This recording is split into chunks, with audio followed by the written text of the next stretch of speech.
ವಿದ್ಯಾರ್ಥಿಗಳೇ, ಈ ವಿಡಿಯೋದಲ್ಲಿ ನಾವು ಆ್ಯಕ್ಟಿವ್ ಆ್ಯಂಡ್ ಪ್ಯಾಸಿವ್ ವಾಯ್ಸನ್ನು ನೋಡೋಣ. ಇದು ಪಾರ್ಟ್ 2 ವಿಡಿಯೋ. ಸಾಕಷ್ಟು ವಿದ್ಯಾರ್ಥಿಗಳ ಬೇಡಿಕೆಯಾಗಿರೋದ್ರಿಂದ ಇದನ್ನು ಅಪ್ಲೋಡ್ ಮಾಡಲಾಗಿದೆ. ಸೊ ಇಲ್ಲಿ ಬಂದಿರತಕ್ಕಂಥ ಎಲ್ಲ ವಿಶೇಷ ಟ್ರಿಕ್ಗಳನ್ನು ಬಳಸಿ ನಿಮ್ಗೆ ಎಷ್ಟು ಸಾಧ್ಯನೋ ಅಷ್ಟು ಈಸಿ ಮಾಡಲಿಕ್ಕೆ ನಾನು ಪ್ರಯತ್ನ ಮಾಡಿರ್ತಕ್ಕಂಥದ್ದು. ಎಲ್ಲ ಕಾಂಪಿಟೇಟಿವ್ ಎಕ್ಸಾಮ್ಗಳಿಗೂ ಕೂಡ ಇದು ಭಾಳ ನೆರವಾಗ್ತದೆ ಅಂತ ಭಾವಿಸ್ತಿದೆ. ಸಂಪೂರ್ಣ ವಿಡಿಯೋ ನೋಡಿದರೆ ಮಾತ್ರ ನಿಮ್ಗೆ ಇದು ಈಸಿ ಆಗಲಿಕ್ಕೆ ಸಾಧ್ಯದ. ಅದಕ್ಕಾಗಿ ಪೂರ್ತಿಯಾಗಿ ನೋಡಿ ಇದನ್ನು ಸರಿಯಾಗಿ ಕಲಿತ್ಕೊಳ್ಳಿ.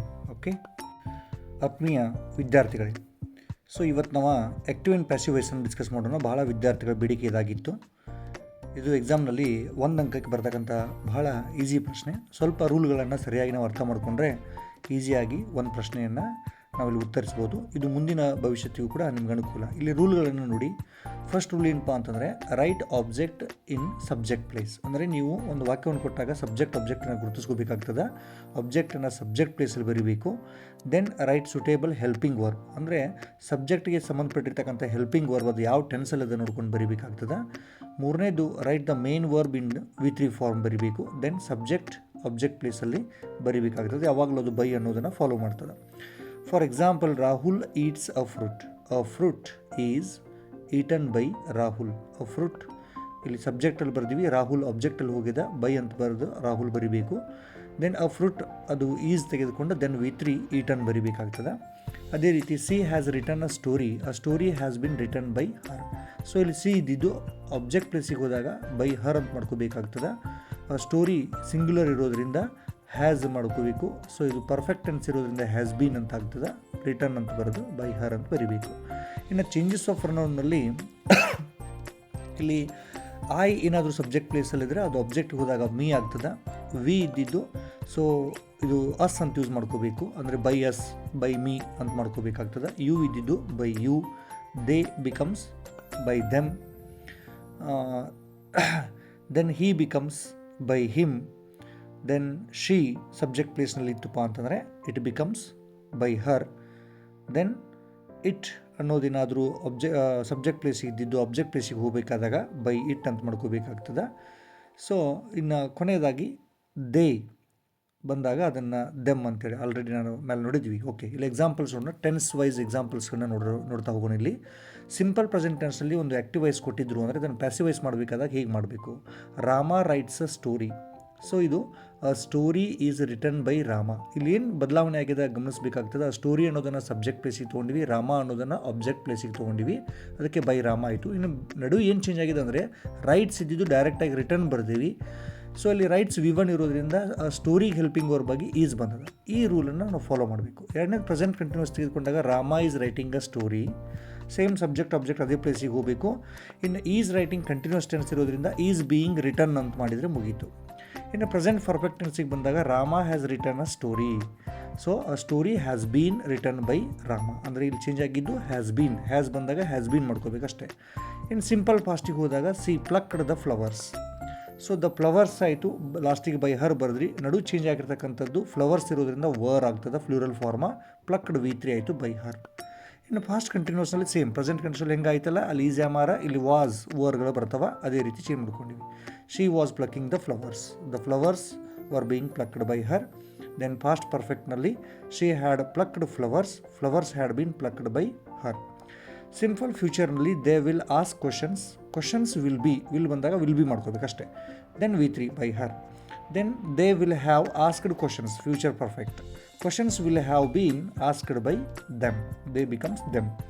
ಇನ್ನು ಇಂಪರೇಟಿವ್ ಬಂದಾಗ ಕ್ಲೋಸ್ ದ ಡೋರ್ ಬಂತು ಅಂದರೆ let the door be closed ಅಂತ ಮಾಡ್ಕೋಬೇಕು. ಇದು ಎಷ್ಟು ನೆನ್ಪಿಟ್ಕೋಬೇಕು ಇದನ್ನು. Then modals can, shall, will ಇವು ಬಂದಾಗ ಸೊ ಅವುಗಳು ಕ್ಯಾನ್ ಬಿ ಅಂತ ಮಾಡ್ಕೋಬೇಕಾಗುತ್ತೆ. ಶಾಲ್ ಬಂದಾಗ ಶಾಲ್ ಬಿ ಮಾಡ್ಕೋಬೇಕು. ಇದು ರೂಲ್. ಟೆನ್ಸ್ ವೈಸ್ ಸ್ವಲ್ಪ ಇದನ್ನು ನೆನ್ಪಿಟ್ಕೋಬೇಕು. ನಿಮ್ಮ ಟೆನ್ಸ್ ಈಸಿ ಇದ್ದರೆ ಇದು ಈಸಿ ಆಗ್ತದೆ. ಗೊತ್ತಿರ್ತದೆ. ಇನ್ನೊಂದು ಈಸಿ ರೂಲ್ಸನ್ನು ನಿಮ್ಗೆ ಹೇಳ್ತೀನಿ ನಾನೀಗ. ಸೊ ಈ ರೂಲನ್ನು ನೀವು ಫಾಲೋ ಮಾಡಿದರೆ ಭಾಳ ಸರಿಯಾಗಿ ಅರ್ಥ ಮಾಡ್ಕೊಳ್ಳಿಕ್ಕೆ ಸಾಧ್ಯ ಆಗ್ತೈತಿ ಅನ್ನುವಂಥದ್ದು. ನೋಡ್ರಿ, ಇಲ್ಲಿ ಆ್ಯಕ್ಟಿವ್ ವಾಯ್ಸ್ನಲ್ಲಿ ಒಂದು ವಾಕ್ಯ ಕೊಟ್ಟಾಗ ಸೊ ಇದನ್ನು ನಾವು ಪ್ಯಾಸಿವ್ ವಾಯ್ಸ್ ಮಾಡ್ಕೋಬೇಕು ಅಂತಂದಾಗ ಇಲ್ಲಿ ಕೊಟ್ಟಿರ್ತಕ್ಕಂಥ ವಾಕ್ಯವನ್ನು ಸ್ವಲ್ಪ ಗಮನಿಸಬೇಕು. ನೋಡ್ರಿ, ಏನದ ಇಲ್ಲಿ ವಾಕ್ಯ ಕೊಟ್ಟಿರ್ತಕ್ಕಂಥದ್ದು ಅಂದರೆ she, it is in the place of subject. She writes. Writes is in the place of verb. Then a letter is in place of the object. So ಇದನ್ನು ಪ್ಯಾಸಿವ್ ವಾಯ್ಸಿಗೆ ಚೇಂಜ್ ಮಾಡ್ಕೋಬೇಕಾದಾಗ ಶಿ ರೈಟ್ಸ್ ಅ ಲೆಟರ್ ಇದ್ದಿದ್ದನ್ನು ನಾವಿಲ್ಲಿ ಮೊದಲೇದಾಗಿ subject ಮತ್ತು object ಪ್ಲೇಸ್ಗಳನ್ನು ಏನಪ್ಪ ಅಂದರೆ ಆ ಕಡೆದು ಈ ಕಡೆ, ಈ ಕಡೆದು ಆ ಕಡೆ ಬರೀತಕ್ಕಂಥದ್ದು ನಾವು ಈಗಾಗಲೇ ನೋಡಿದ್ದೀವಿ. ಇದನ್ನು ಪ್ಯಾಸಿವೈಸ್ ಮಾಡಬೇಕಾದಾಗ ಹಾಗಾದರೆ ಆಬ್ಜೆಕ್ಟ್ ಪ್ಲೇಸ್ನಲ್ಲಿರ್ತಕ್ಕಂಥ ಆ ಲೆಟರ್ ಅನ್ನೋ ವರ್ಡನ್ನು ಸಬ್ಜೆಕ್ಟ್ ಪ್ಲೇಸಿಗೆ ನಾವು ತೊಗೋಬೇಕಾಗ್ತದೆ. ಹಾಗಾದರೆ ಆ ಲೆಟರ್ ಮೊದಲು ಬರಿತೀವಿ, ಆಮೇಲೆ ಸಬ್ಜೆಕ್ಟ್ ಪ್ಲೇಸ್ನಲ್ಲಿರ್ತಕ್ಕಂಥ ಶಿ ಇದ್ದಿದ್ದು ಕೊನೆಗೆ ಹೋದಾಗ ಬೈ ಹರ್ ಆಗ್ತದೆ. ಆಗಲೇ ನೋಡಿದ್ವಿ ನಾವು ಯಾವ ರೀತಿ ಪ್ರೊನೌನ್ಗಳನ್ನ ಚೇಂಜ್ ಮಾಡಬೇಕು ಅನ್ನೋದು ಫಸ್ಟ್ ಸ್ಟಾರ್ಟಿಂಗ್ ಸ್ಲೈಡಲ್ಲಿ. ನೆಕ್ಸ್ಟ್ ರೈಟ್ಸ್ ಇದ್ದಿದ್ದನ್ನು ಇದನ್ನು V3 ಯಾವಾಗಲೂ ಪ್ಯಾಸಿವ್ ಫಾರ್ಮ್ ಮಾಡಬೇಕಾದಾಗ ಅಲ್ಲಿ ವರ್ಬ್ ಯಾವುದೇ ಬರಲಿ ಅದನ್ನು V3 ಫಾರ್ಮ್ನಾಗ ಬರೀಬೇಕು.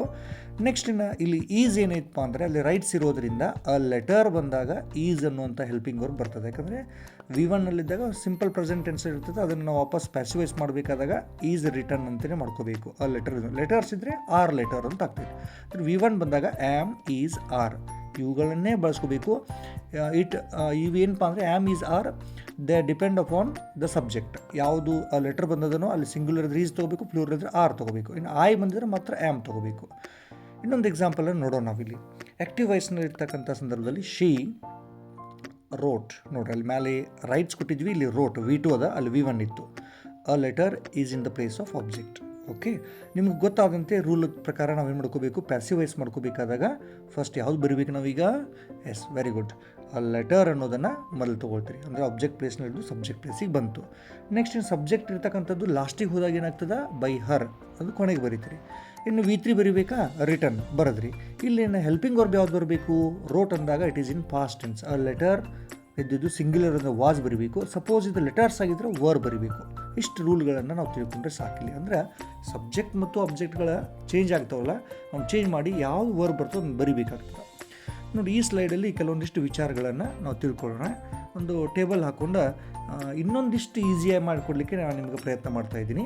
ರೂಲ್ ನಂಬರ್ 1ನಲ್ಲಿ ಆ್ಯಕ್ಟಿವ್ ವಾಯ್ಸ್ನಲ್ಲಿ V1 ಇತ್ತಂದರೆ, ಈಗ ಸಬ್ಜೆಕ್ಟ್ ಆಬ್ಜೆಕ್ಟ್ ಅಂತ ನೀವು ಚೇಂಜ್ ಮಾಡ್ತೀರಿ, ಇದನ್ನು ಸ್ವಲ್ಪ ಗಮನಿಸ್ರಿ. V1 ಬಂದಾಗ ಅಲ್ಲಿ ಹೆಲ್ಪಿಂಗ್ ವರ್ಬ್ ಏನು ಬರ್ತದೆ, am is are depends upon ಏನಪ್ಪ ಅಂದರೆ, ಸೊ ಅಲ್ಲಿ ಬಂದಿರತಕ್ಕಂಥ ಆಬ್ಜೆಕ್ಟನ್ನು ಸಬ್ಜೆಕ್ಟ್ ಪ್ಲೇಸಿಗೆ ತೊಂದಿರ್ತಿರಲ್ಲ ನೀವು, ಅದ್ರ ಮೇಲೆ ಅದು ಯಾವ ಆ ಇದ್ರೆ ಆ್ಯಮ್ ಬರೀರಿ, ಏನಾದ್ರು ಸಿಂಗ್ಯುಲರ್ ನೌನ್ಸ್ ಇದ್ದು ಅಂದ್ರೆ ಈಸ್ ಬರೀರಿ, ಆಮೇಲೆ ಪ್ಲೂರಲ್ ಇದ್ರೆ ವರ್ ಬರೀರಿ, ಆಮೇಲೆ V3 ಬರೀಬೇಕು. ಈ ರೀತಿ ಅದೇ ರೀತಿ V2 ಬಂದಾಗ ವಾಸ್ ವರ್, ಸೇಮ್ ಎರಡು V1 ಮತ್ತು V2 ಸೇಮ್ ರೂಲ್ ಆಗ್ತವೆ. ವಾಸ್ ವೇರ್ ಅಲ್ಲಿ ಆ್ಯಮ್ ಈಸ್ ಆರ್ ಬರ್ತವೆ. ಇನ್ನು ಕಂಟಿನ್ಯೂಸ್ ಟೆನ್ಸ್ ಆಗಿ ಅಂದರೆ ನಂಗೆ ಟೆನ್ಸ್ ಅಷ್ಟು ಗೊತ್ತಿಲ್ಲ, ಇವು ಗೊತ್ತಾಗತ್ತವ್ರಿ ನನಗೆ, ಆ್ಯಮ್ ಈಸ್ ಆರ್ ಗೊತ್ತಾಗ್ತವೆ, V1 ING ಐತಿ ಅಂದರೆ ಇನ್ನು ಪ್ಯಾಸಿವ್ ಮಾಡ್ಕೋವಾಗ ಸೇಮ್ ಆ್ಯಮ್ ಈಸ್ ಆರ್ ಯಾವ್ದು ಬರ್ತದೋ ಅದನ್ನು ಸೂಟೇಬಲ್ ಬರೀಬೇಕು. ಸಬ್ಜೆಕ್ಟ್ ಪ್ಲೇಸ್ ಮೇಲೆ ಯಾವ್ದು ಇರ್ತದಲ್ಲ ಅದನ್ನ, ಅಂದರೆ ಆಬ್ಜೆಕ್ಟ್ ಇದು ಸಬ್ಜೆಕ್ಟ್ ಮಾಡ್ಕೊಂಡಾಗ ಏನಾಗಿರ್ತದೋ ಅದನ್ನು ತೊಗೊಂಡು ಬರಿತೀನಿ. ಆಮೇಲೆ ING ಇರೋದ್ರಿಂದ ಏನು ಮಾಡ್ಕೋಬೇಕು, ಬೀಯಿಂಗ್ ಮಾಡಬೇಕು, ಆಮೇಲೆ V3 ಬರೀಬೇಕು. ಇನ್ನು ಆ್ಯಕ್ಟಿವ್ ವಾಯ್ಸ್ ರೂಲ್ ನಂಬರ್ 4 ಒಳಗೆ ನೋಡಿರಿ, was were V1 ING past continuous ಅದ ಇದು. ಇಲ್ಲಿ ವಾಸ್ ವರ್ ಬರೀತೀರಿ, ಮುಂದೆ ಬೀಯಿಂಗ್ ಬರೀಬೇಕು, ಆಮೇಲೆ V3 ಬರೀಬೇಕು. ಇನ್ನು present perfect, past perfect, future perfect ಇವು 3 ಬಂದಾಗ have, has, present perfect, had past ಪರ್ಫೆಕ್ಟಲ್ಲಿ ಬಳಸ್ತೀವಿ, shall have or will have, ಆಮೇಲೆ V3 ಇರ್ತದೆ. ಸೊ ಇವೇನಪ್ಪ ಅಂದರೆ present perfect, past perfect, future perfect ಬಂದಾಗ ಅದನ್ನು ಚೇಂಜ್ ಮಾಡ್ಕೋಬೇಕಾದಾಗ ಸೇಮ್ ಬರ್ಕೋಬೇಕು.